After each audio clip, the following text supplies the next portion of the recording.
Back to the lecture 15 by Dr. Nimesh Sahu sir, title Grid Connection Requirement for Inverter Based Resources. Over to you, sir. Some slides I have to go fast, but definitely I will summarize the slide in 2-3 lines, but I will again share the slides after the talk. So, as I told, one line I want to say here in very layman language, if a lot of resources are there in the grid, or let us say for example, in a classroom there are so many students. If there are no kind of rules or regulations how to maintain a classroom, definitely there will be noise, right? Yes or no? That is why every starting from school level there are rules and regulations. All the students from maybe play school level to the evening university level, you have so many rules and regulations student has to follow to be adhere to the guidelines of the respective university. So, why I am saying that grid is, you can say, university, and you have all these renewable energy sources, loads, reactive power compensators, all you can consider as one students with a different background. Now, existing grid has only synchronous generators, right? Now, they have already built some kind of rules for themselves. Now, those synchronous generators are leaving. Now, all these new non-fossil fuel based power generation are coming into the modern grid, not only in India, it is all globally also. Now, to accommodate all this behavior, because renewable, wind, battery, even hydrogen, all have their own characteristics, right? But and grid has its own characteristics. So, all of them have to be on same page, right? Now, to maintain the discipline in the grid, what I say discipline in the grid, so all of them have to follow some kind of rules and regulation. In power system language we call it grid codes. Okay. So, grid people already developed a set of rules and regulations, and they have classified the rules and regulation depending upon the nature of the incoming power source. If it is a renewable, if it is a battery, if it is a load, depending upon, you have to have a set of codes, and those codes are already drafted in terms of some kind of standards, okay, which is some many of them are publicly available. Now, having said that, in our perspective, grid codes are required. When I say inverter based resources, those resources can be renewable, wind, and anything else. Okay.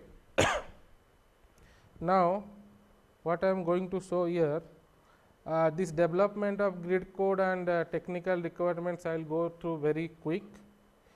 So, again I told, while preparing the grid codes there are different stakeholders are involved. It is not only grid people who will who will decide on their own zone that this is the set of rules all the generating plants need to be followed.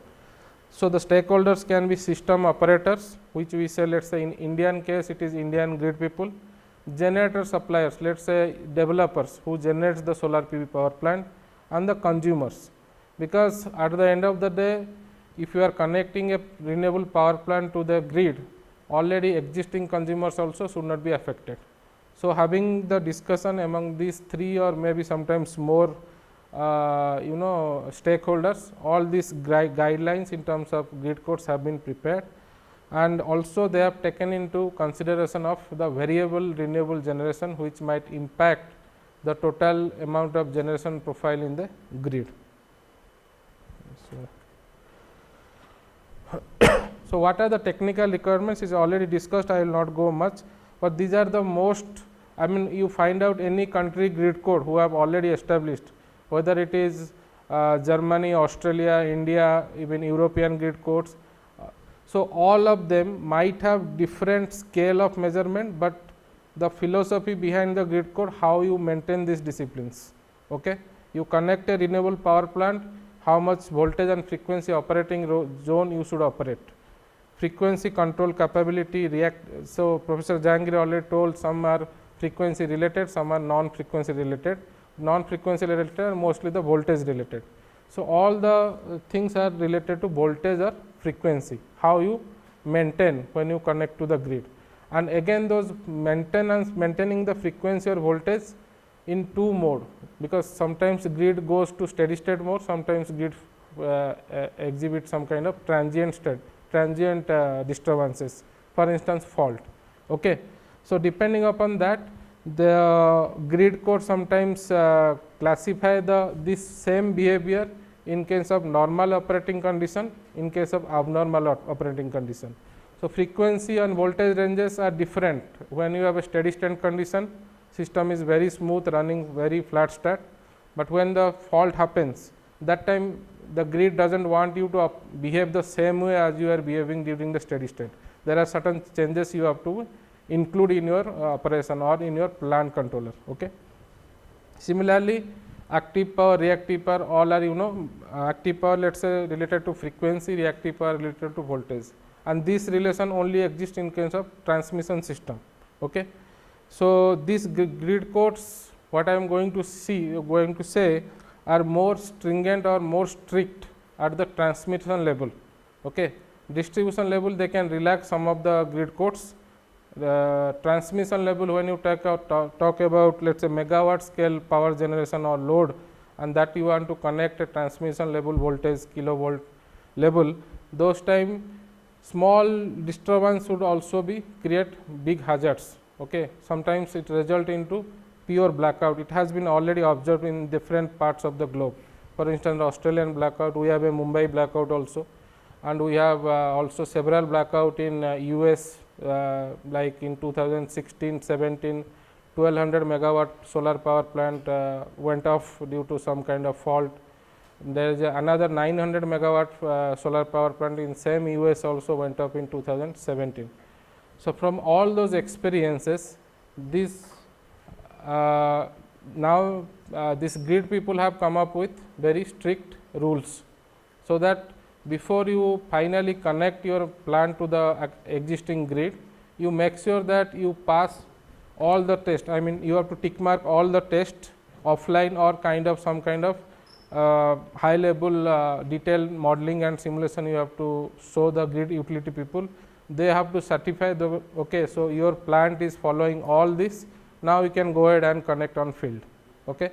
So, before that you have to make sure that you follow all of them. So, now there is a slight difference between ancillary service and grid codes. Okay. Ancillary service, if you see my scale, particularly this curve. So, here my x axis I call it as a capability curve, and y axis I call it as a service curve. Okay. So, the positive x axis I have put capability must have, a renewable power plant must have this capability. The negative towards that more it is might have or may have. Okay. Similarly, service it must deliver, y axis, service it might deliver in the negative y axis. So, you can see my first quadrant is more important, because here you have to have a must have capability and must provide service. So, what are those? Mostly your primary control, active power control, reactive power control, fault right through, these are like abnormal voltage condition. You have a fault happens, how you ride through the fault. Then power quality, what we discussed, some voltage quality you have to or current quality you have to maintain, and then some kind of ramp limits again, because you inject the active power, but there is a way your active power injection should, rate of change of active power, that slope should follow, that is basically the ramp limit of the this thing. And similarly, this curve if you see, the lower one and upper one, mostly there are ancillary services which are mandatory and which are optional. Ancillary service, when I say some ancillary services are optional, where if you provide by your renewable power plant, so grid will somehow give you some kind of benefits. Okay. Let us say frequency services, I will give you an example. Frequency services by renewable plant can be different. If you remember Professor Jayang's lecture, there are fast frequency regulation, primary frequency regulation, but here the primary frequency comes here, which is a must ancillary service. Okay. But there is something called fast frequency response, which is required during the transient disturbance, where frequency suddenly drops. So, you have to fast respond to that frequency change. So, that is one of the what I say not mandatory, but if you can show that your plant is capable of even responding to that fast frequency, then grid people will appreciate and give you some kind of benefits. So, there are different tariffs are available even different countries, even India also, if you provide fast frequency service from your renewable plant, then you will be benefited. So, this is basically a brief one slide depend about what are the services and capability you should showcase from your renewable plant when you go towards integrating to a grid. Then this is my main focus of this lecture. So, it is called IEEE 28002022. So, it has a second version come maybe 3 months back. So, the newer version is 2022.2. So, you can check online, they will be get the guidelines. So, 2800 is a grid code, is mostly applicable for the renewable power plant integration at the sub-transmission and transmission level. It is not applicable for the distribution level renewable integration. Distribution, if you some of you might have known, mostly for microgrid or distributed energy resources integration, we follow that very popular IEEE 1547.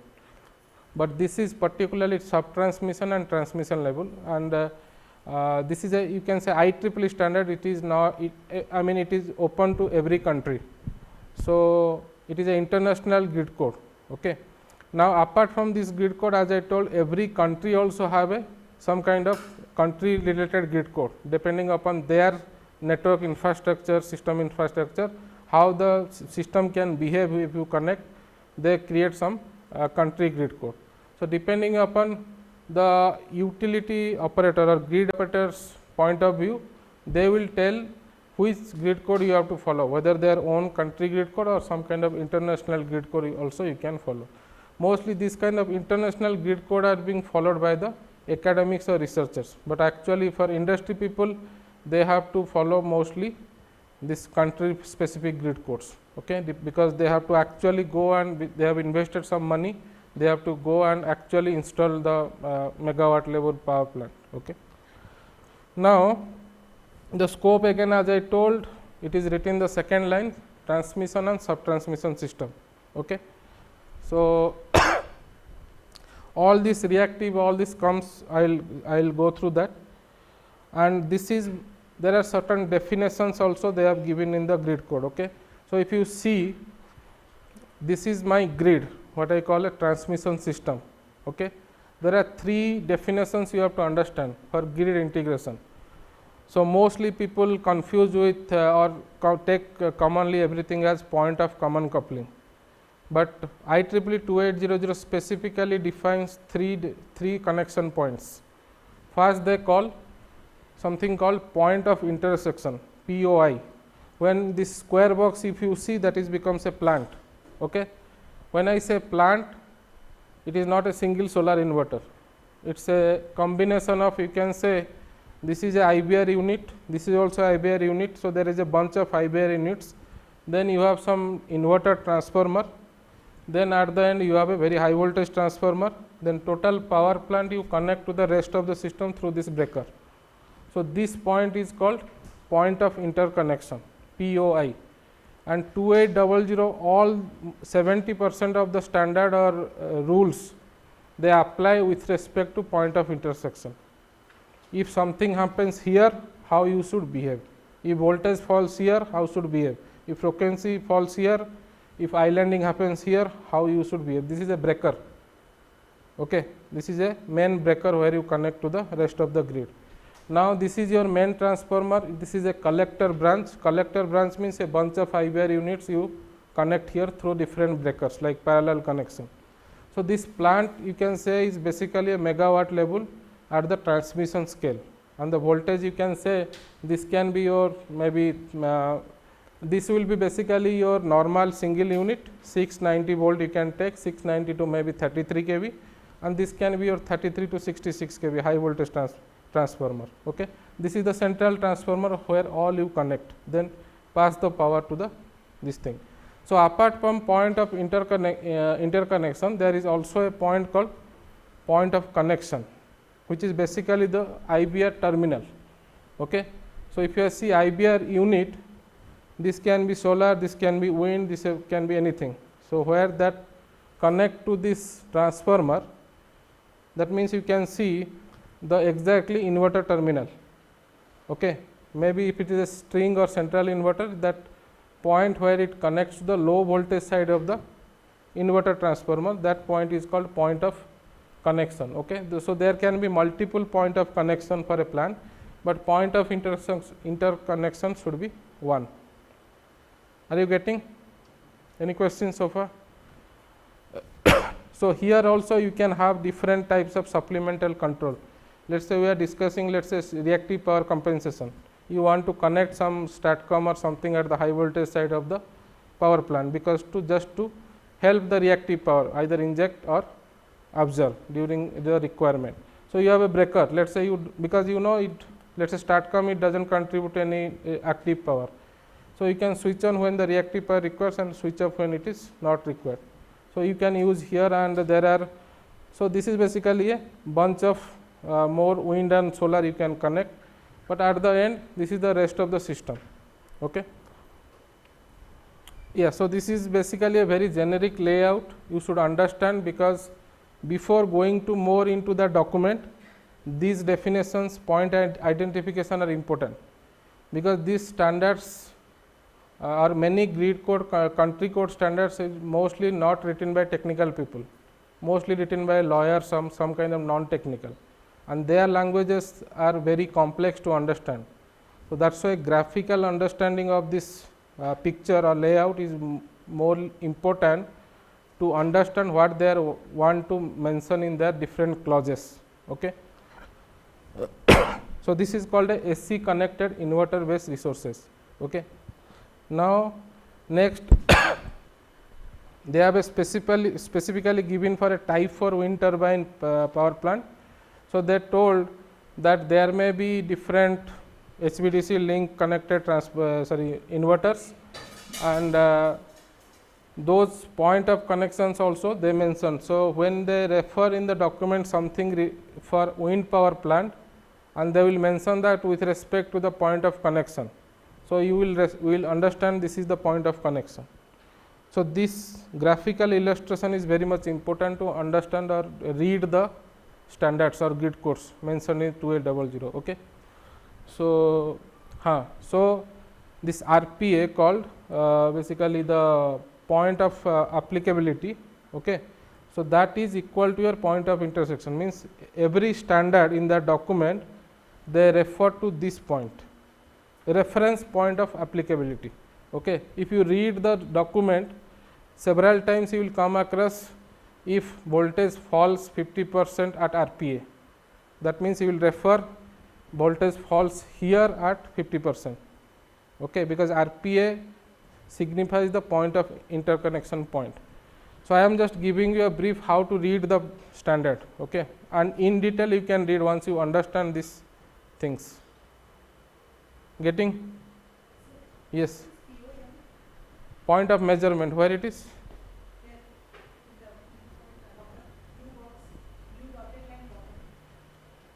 This one?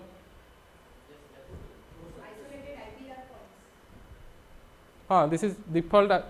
So, what happens sometimes, this both can be actually RPA, but RPA means this both can be point of interconnection, but sometimes what happens, your IBR connection point and your the rest of the grid point, there might be some kind of HVD high voltage line.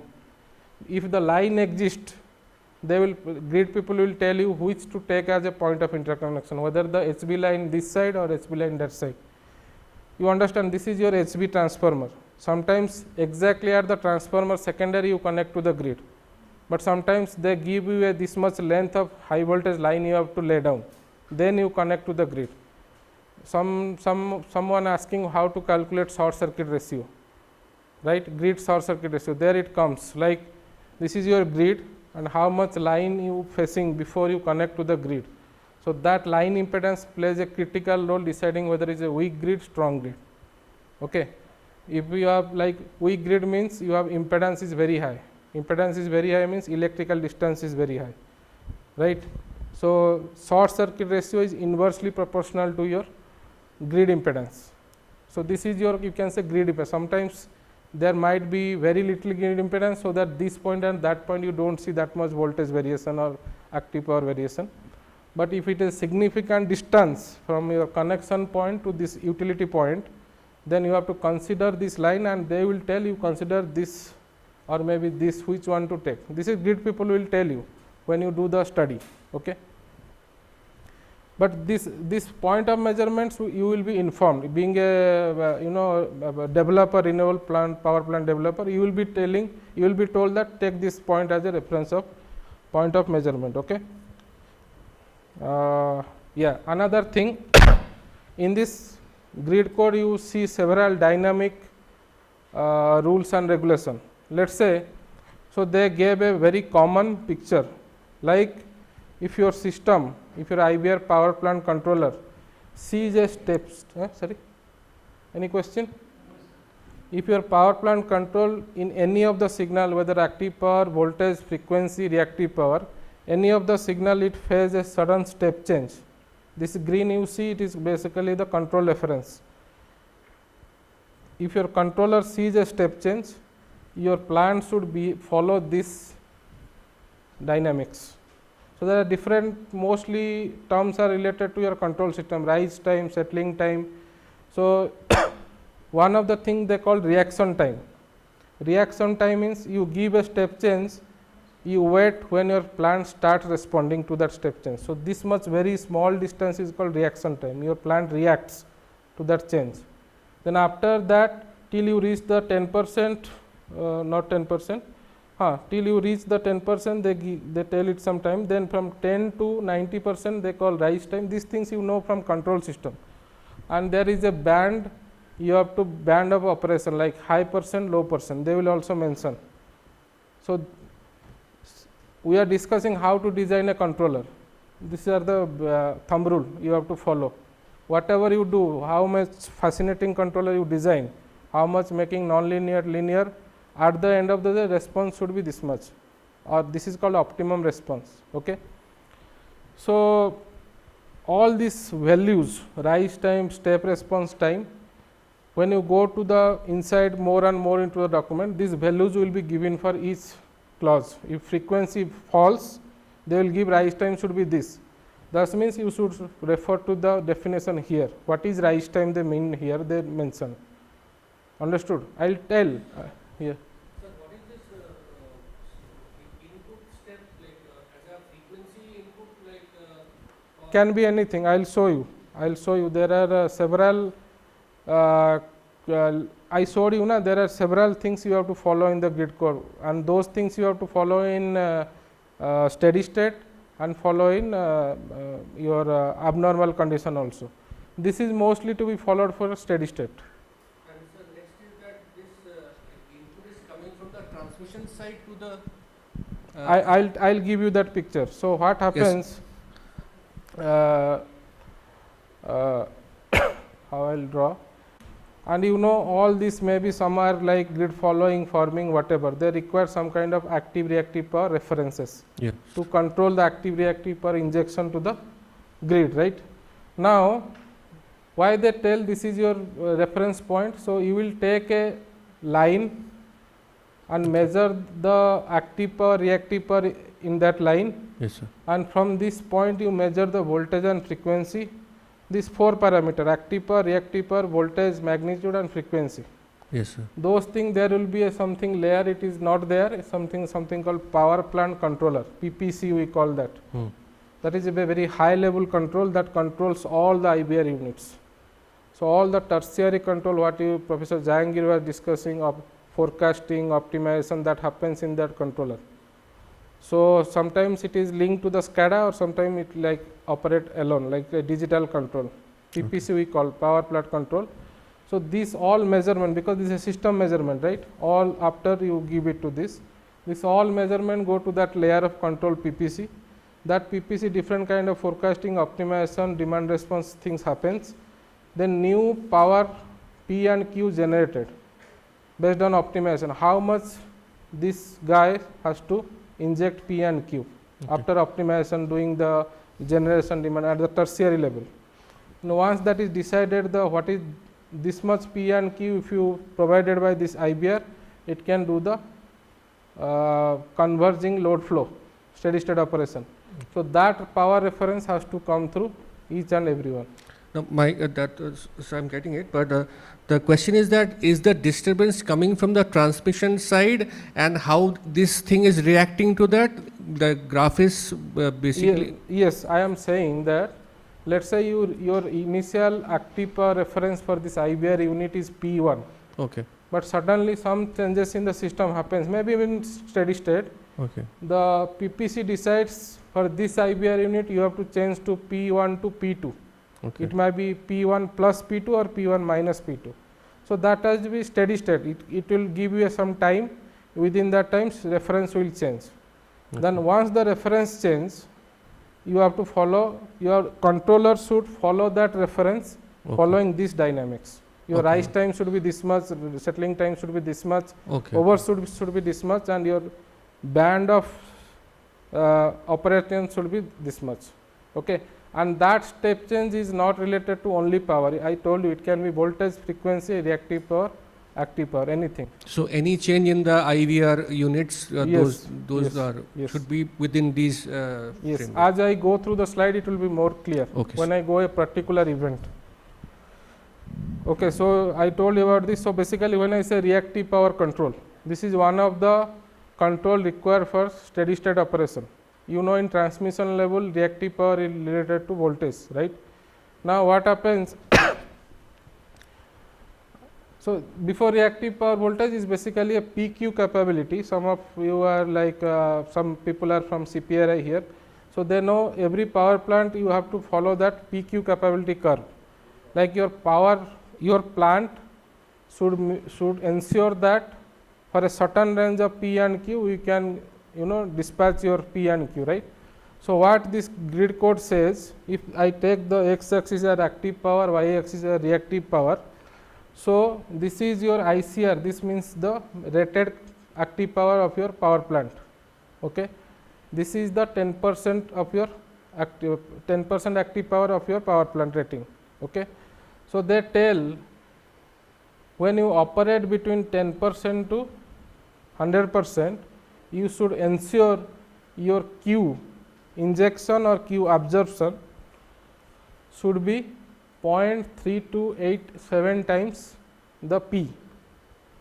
What is the power factor?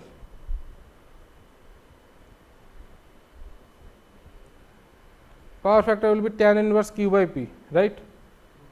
Yes or no? So, though you change your active power in this zone, you keep on dispatching 10%, 20%, 30%, 100%, your reactive power should maintain this much minimum. You cannot operate below this. It is it will be said you are not compliant to the grid code.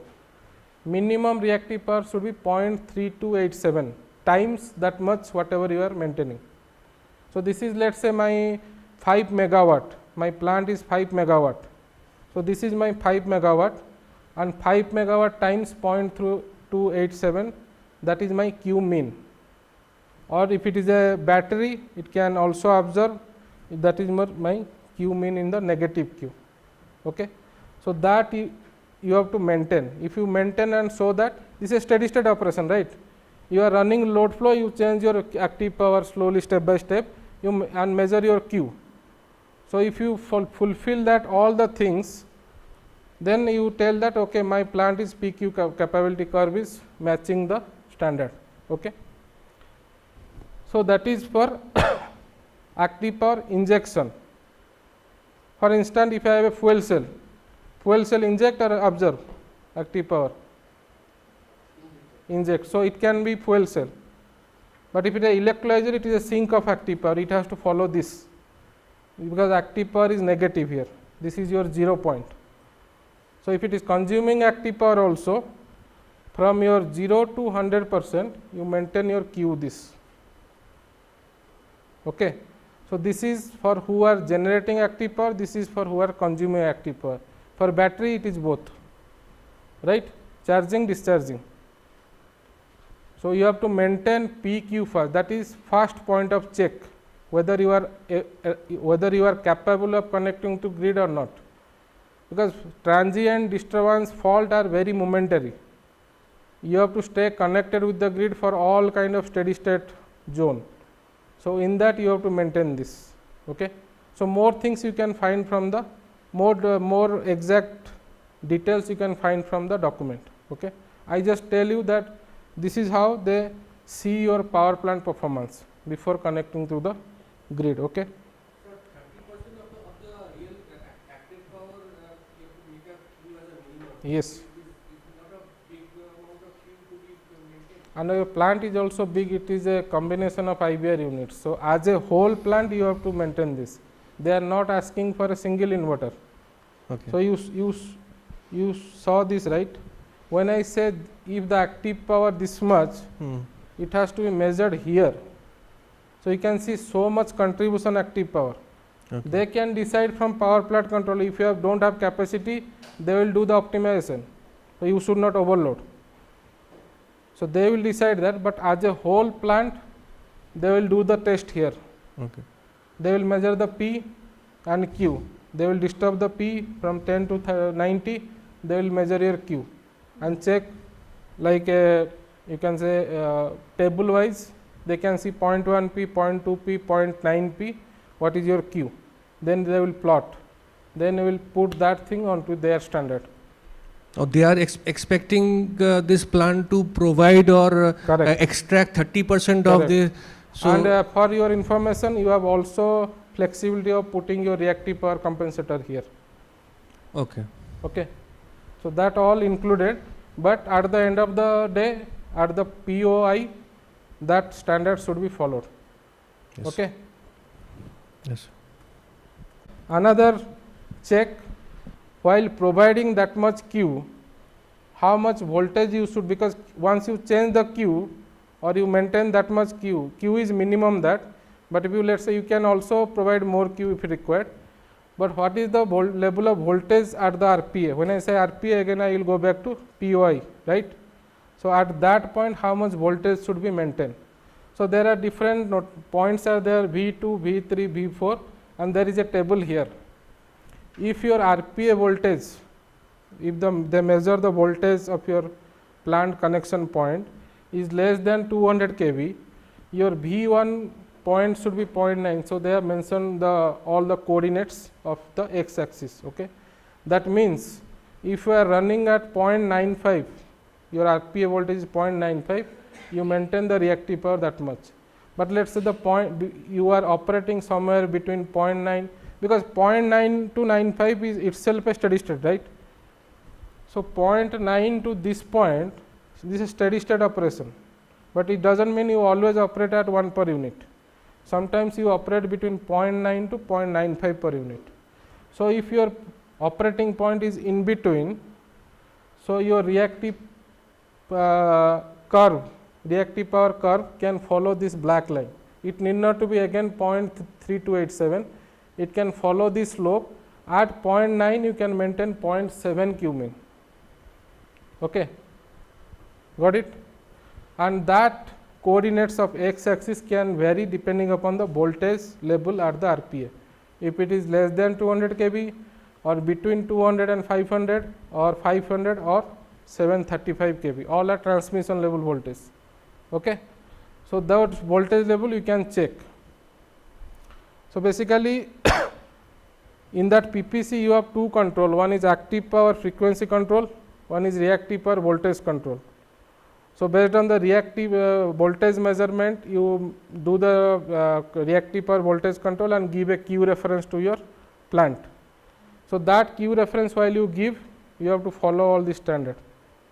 You have to see where the voltage operating point, and that time you select that Q reference from the plant controller, you give to individual IBR units. Okay. So, this is bit of, I am going fast, I know. Some students it is very high level. Yeah, question? Yeah. Shouldn't we be injecting more reactive power? Which one? Like 0.9? This one? Yeah. No, they have stability because this curve and previous curve has to match. So, it all have to be coordinated. So, by doing more Q, you should not sacrifice P. So, P is more important, Q sometimes you can manage with a little bit, but that is what, like P, Q, V and frequency all are coordinated, though they cannot be totally decoupled. Though they control the at transmission level, they tell P is mostly influenced by frequency and Q is mostly influenced by voltage. But the moment you change Q, because your plant capacity is fixed, right? The moment you sacrifice with or you try to inject more Q, you have to sacrifice your P. You cannot overload your plant, right? You might overload 20%, 30%, but again you have to take care of that. That should not be exhausted unless until very much needed, and that is needed during abnormal condition.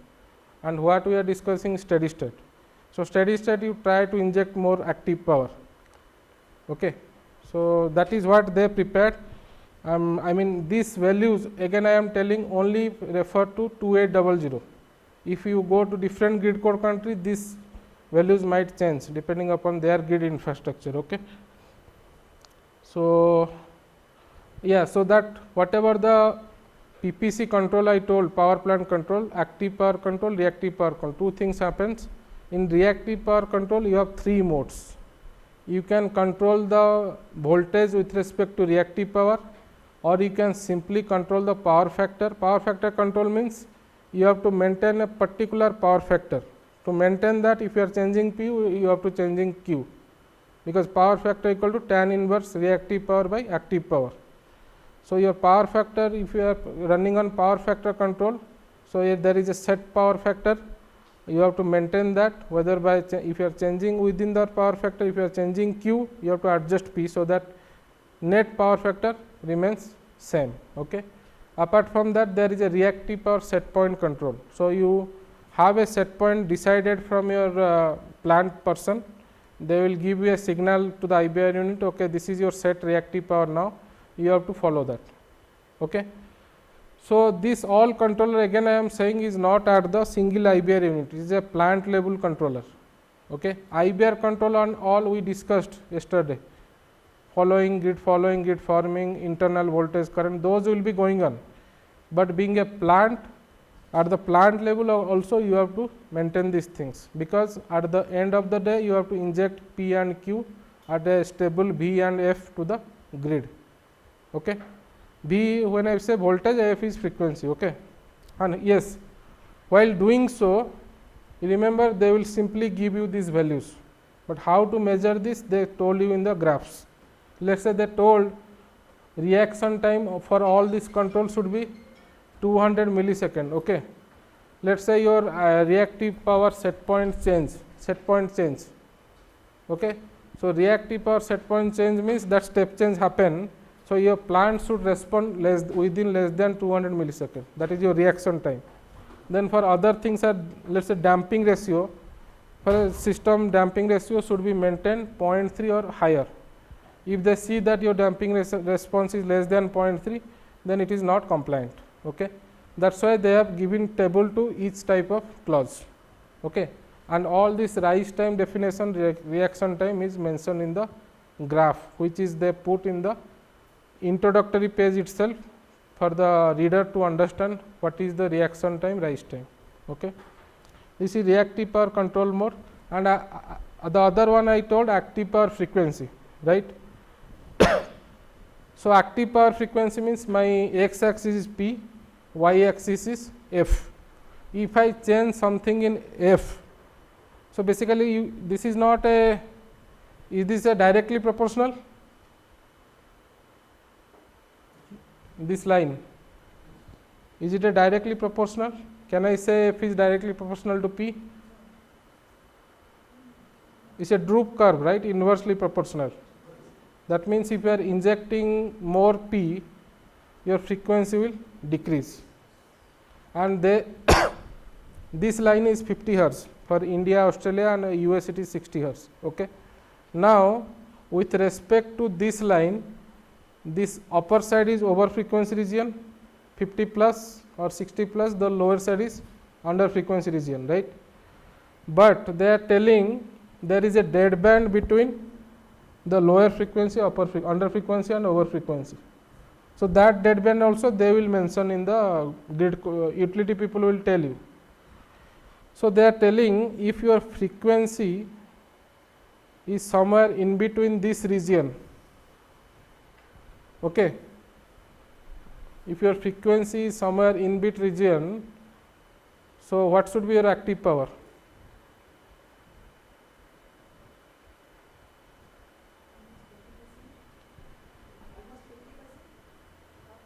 This is 0, right? This is 0. The curve starts from here. The curve starts from here. So, in order to maintain stability, they tell for small frequency variation, whether over frequency or under frequency, you do not bother about pumping more active power, because their system might get unstable. But when you cross these dead zones, in the over frequency they called dead band over frequency dBOF, dead band under frequency dBUF. If let us say your system frequency, again when I say frequency, it is at the POI point, not inverter terminal point, POI point. If it goes above this or goes below this, then you have to follow this red curve. There is a slope of this red curve, that is KOF. This is the slope of under frequency red curve. That means if you are here, so you have to maintain this much active power, because frequency is this much. Okay. For under frequency also same, like power, sorry, over frequency and under frequency. Okay. Now, this is called primary frequency response. This slope of this curve, they told it can be vary from 2 to 5. 2 to 5 slope of this curve. Slope is basically delta f by delta p, right? Delta f by delta p, delta y by delta x. That should vary from 2 to 5 for primary frequency response. It is less, less turbulent or less or slow, you can say. But I will show the next curve, something called fast frequency. Same curve, same slope, no, sorry, same curve, same relation, but slope will be different, because slope decides how fast you inject. So, primary frequency 2 to 5, they have given a flexibility, grid people, you can maintain anything in between that.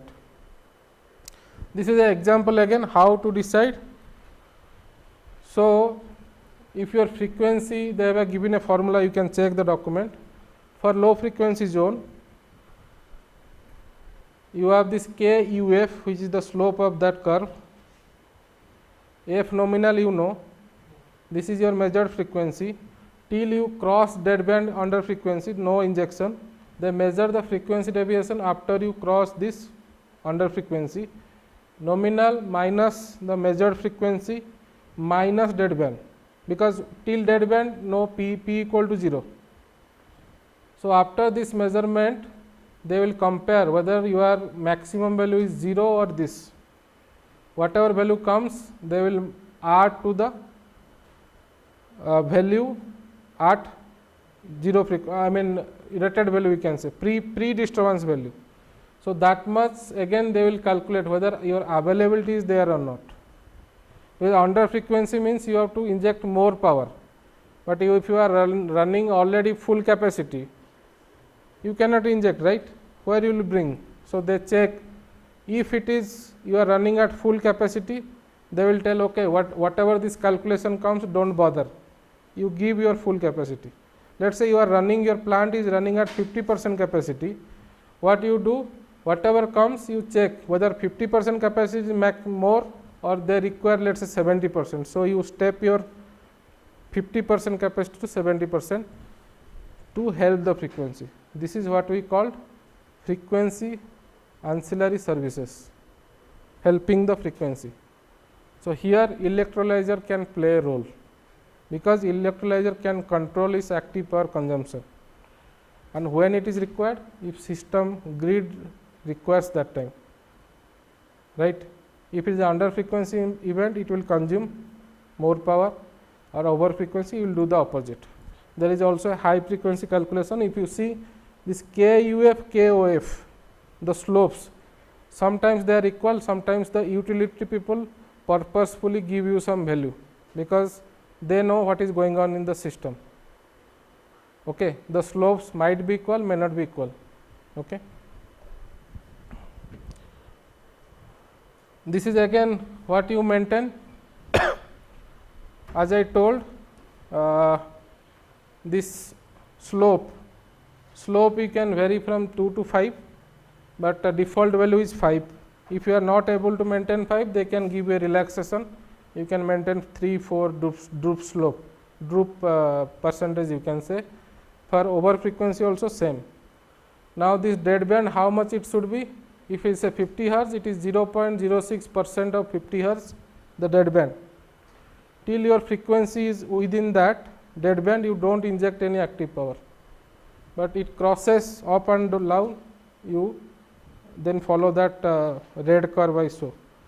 But again this is default, you can have a relaxation between 0.025% to 1.6%. Okay. Getting bit fast, right?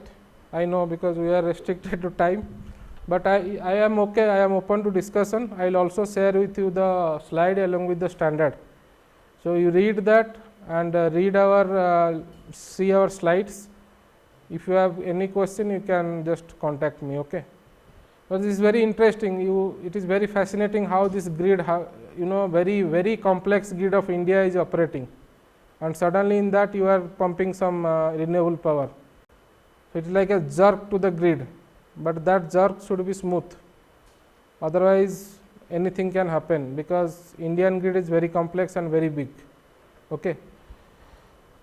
So what these clauses may be applicable to hydrogen electrolyzer, because it is also a controllable flexible load. Okay. Or even fuel cell, which can be a flexible source. Okay. So all this, because for grid integration we have to follow this, because that is also transmission level. So these are some theory you can read, I leave it to you. So this is basically a fast frequency response, already discussed by Professor Jahangir. So what happens, something happens, frequency suddenly jump. So this frequency and this difference, we call it as a frequency nadir in power system language. What is the delta F? We call frequency nadir, and the way it drops, if you measure the slope, that we call rate of change of frequency. So during disturbance, when the rate of change of frequency is very high, if you do not have fast frequency response capability, your system will trip, because the moment it jumps, you cannot respond by your active power, because your system does not have flexibility to react that much fast.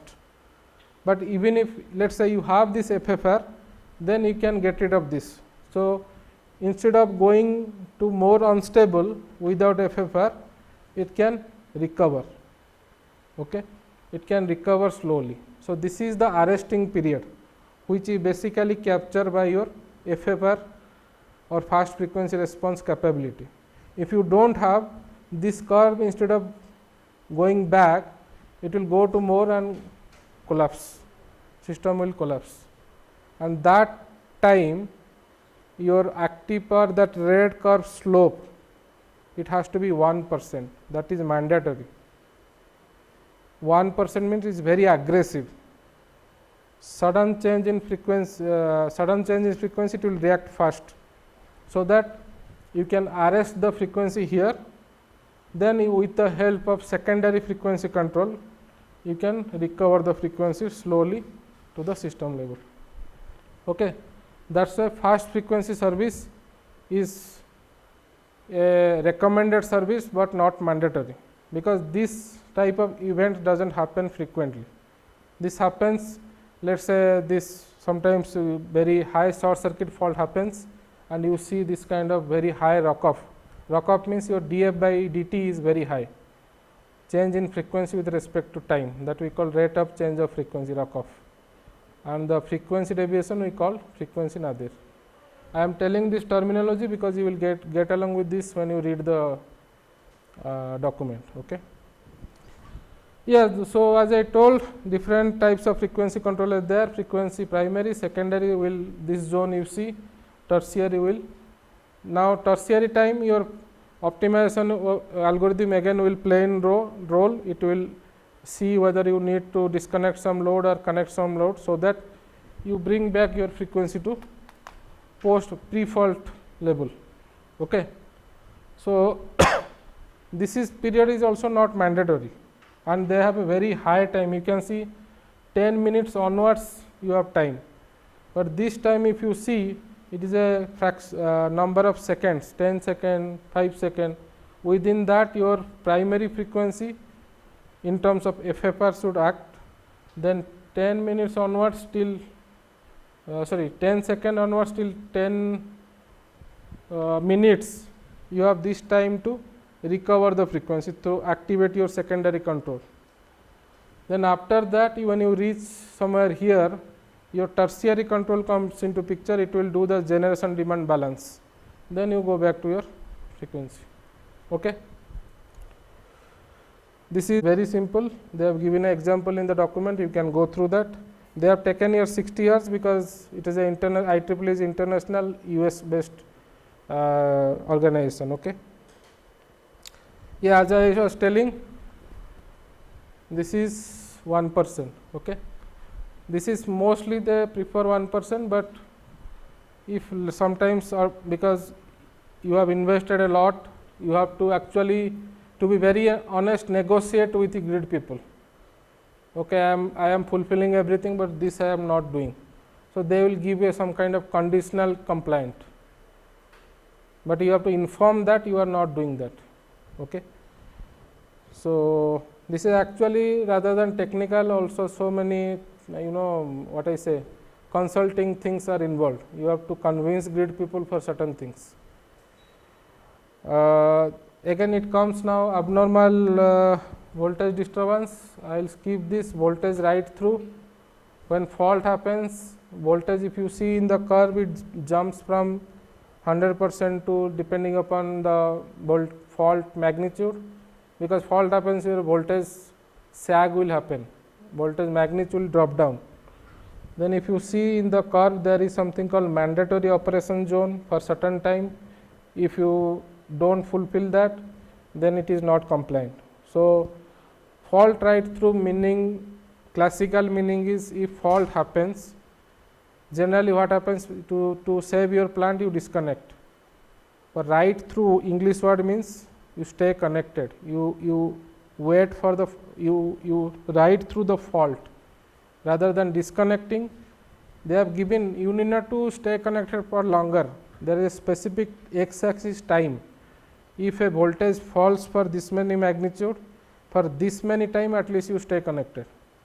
That quality is called, or that functionality is called fault ride through. Okay. If still fault happens after that, you trip. Grid people will tell you trip. Okay. So there are different things are there. We don't have time to go, because when fault, basically low voltage happens, right? And sometimes when you switch some capacitor and all, you may face some high voltage to ride through that times, high voltage. So you should also maintain high voltage ride through.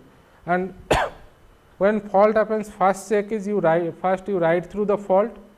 Then second check is, being connected, you inject more reactive power rather than active power, because voltage is related to what? Reactive power, right? When fault happens, suddenly it is abnormal, it is not within steady state, your voltage operating point will suddenly jump.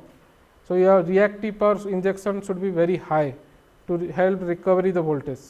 So that's why they tell, while connected, if you can supply the reactive power to the grid, it will be helpful for the grid to recover the voltage.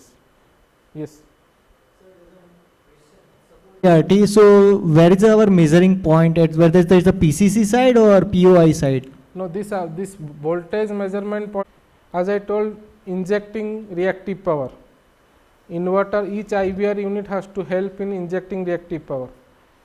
So how much reactive power each IVR will inject, that has to be calculated from the inverter terminal voltage. But this voltage, whatever the curve I showed, that is POI voltage. Okay. So we have to provide the additional reactive power support at the generator side if the Yes. fault is there. Yes. Okay. But important question is, important catch is here. This curve I show, let's say my voltage falls to 40%. 40% at the POI. But do you think 40% the inverter will see? No, it will not, sir. Because you have lines, transformers, all has to be added up. That then whatever your inverters see. That is a big research topic or some kind of discussion going on, because we are facing issue in Rajasthan grid complex. What happens? All these in power plants are tuned to respond to fault based on POI measurement. But sometimes what happens, at POI your voltage follows, voltage tell you to follow right through. But when you reach to the terminal, you are still at steady state point. Let's say I am exactly at this boundary point. POI voltage, let's say some 89%, but still it is fault right through, right? 90% is this line. This is 100% continuous upper the steady state. Yes. Below that is your fault. If I am running my POI voltage at 89%, and somehow your line total system losses and everything you add up and you see terminal voltage is 91%. So being a IBR IC, I am running in steady state, but being a plant, I am in fault. But sir, in this case, we have to fulfill the reactive power requirement, I think below 0.16 seconds. Then and then we can achieve this 30 characteristic. milliseconds. 30 milliseconds. 30 milliseconds. Then and then we can achieve this Yes. characteristics. That is one thing. But my question sometimes, what is the real time issue? Because when fault happens, you don't listen to PPC. IBR will not listen to PPC instruction. IBR will activate its fault right through control. So PQ reference it will take from a fault right through controller. So what happens? IBR, when 89% voltage sag, the plant requires you to inject reactive power, but at the inverter you see voltage is 91%. So that misunderstanding between IBR unit and the plant, there is some oscillations in the reactive power what Rajasthan grid is now facing due to the renewable solar power plant integrations. So now they are telling how to estimate exact voltage drop at the terminal, because this is not terminal voltage, this is POI voltage. Okay. So research are going on that. So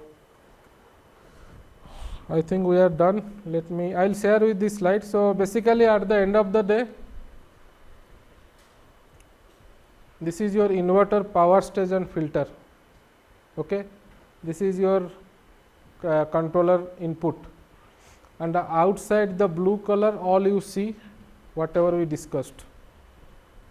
So this is all. So if you can achieve all these things, this inverter power plant can call as a grid code compliant inverter. Okay. And you can see this predefined set point, measurement, priority selection, all are coming. Then this is continuous mode, normal operating condition, PQ capability, QB control, PF control, then right through, fault right through, low voltage right through, high voltage right through, all has to be. So this will tell you which event is going on. It will give a mode selection, whether you want steady state, fault, whatever. Then based on the mode, this will give you control signal to the inverter. So any further questions from the audience? Or we'll discuss in the afternoon after all